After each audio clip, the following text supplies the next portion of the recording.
One of the toughest challenges with organizational change management is that it's one of the most intangible aspects of a transformation. So what I want to talk about today is how to build a business case that proves the ROI and the value of organizational change.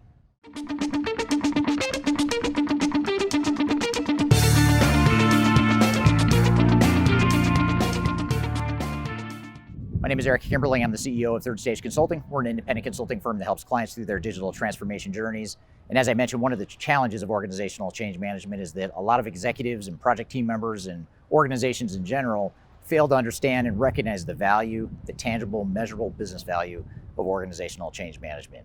Oftentimes people think of organizational change as a nice to have, a soft, touchy-feely sort of a thing that just makes people feel good.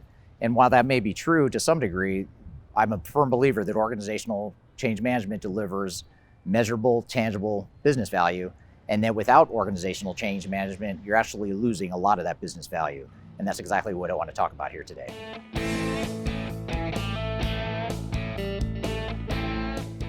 Before we dive into the measurable aspects of change management, it helps to set the framework and the context and the background for conceptually how change management delivers value to organizations. Probably the easiest way to think about the conceptual value of organizational change is to think about the major components of any sort of transformation and how change management fits into it. So typically most transformations involve operational business process improvements, and they also involve technological changes.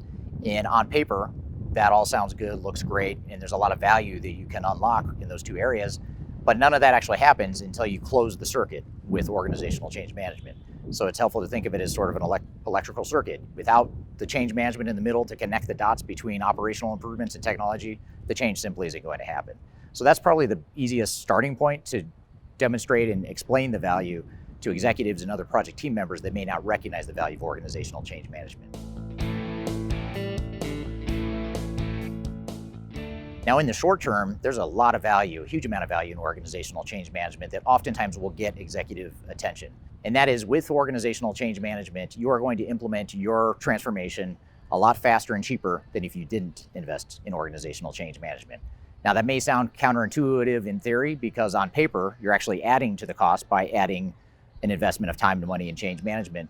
But if you take two scenarios, two parallel paths, two alternate universes, and compare what happens when you invest in change management and when you don't invest in change management, you inevitably run into headwinds that are organizational in nature that slow down the project and actually increase the cost of the actual implementation.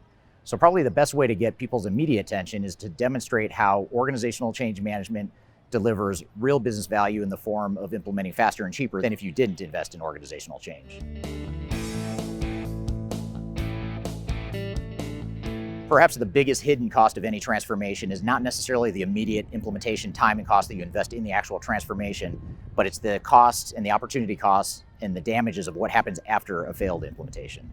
So in other words, if you aren't able to ship product, or you aren't able to close the books, or you aren't able to get the information you need to run your business, there's a huge amount of value that's lost there. In fact, it's a negative business benefit. And so the way we can demonstrate the value in a business case for organizational change management is to quantify what that impact would be. Just to give you an example, early in my career, I was managing a big transformation for a mid-sized organization, and the go-live date had changed a couple times. It had been pushed out. And the organization had chosen not to invest much in change management. They didn't value it as much as they should have. And what ended up happening is they may have saved a couple $100,000 by not investing in organizational change management, but when they went live, they actually lost over $10 million in lost sales orders.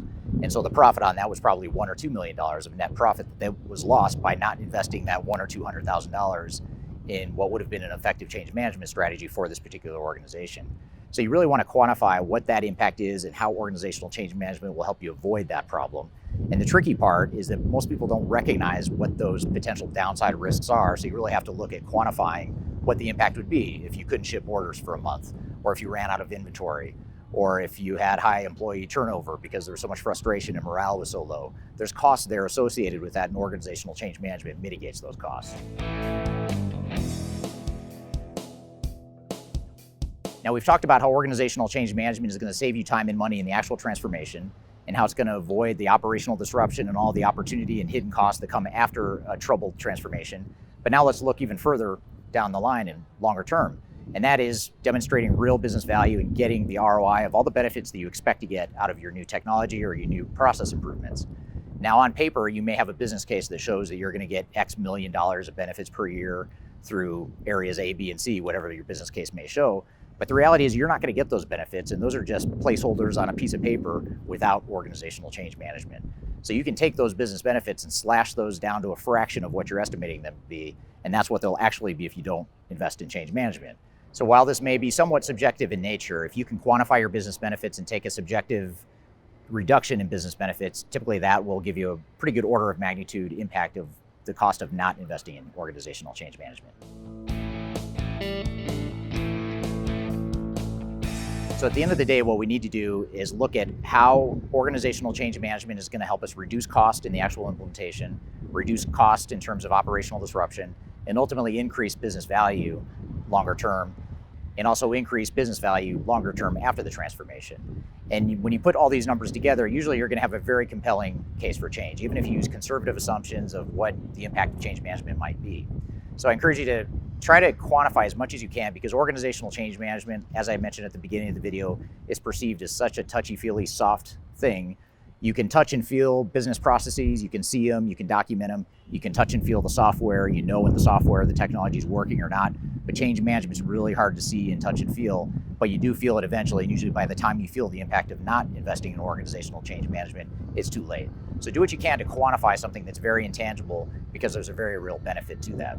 And for more information on this, I encourage you to download our Guide to Organizational Change Management, which includes a number of best practices for any sort of transformation.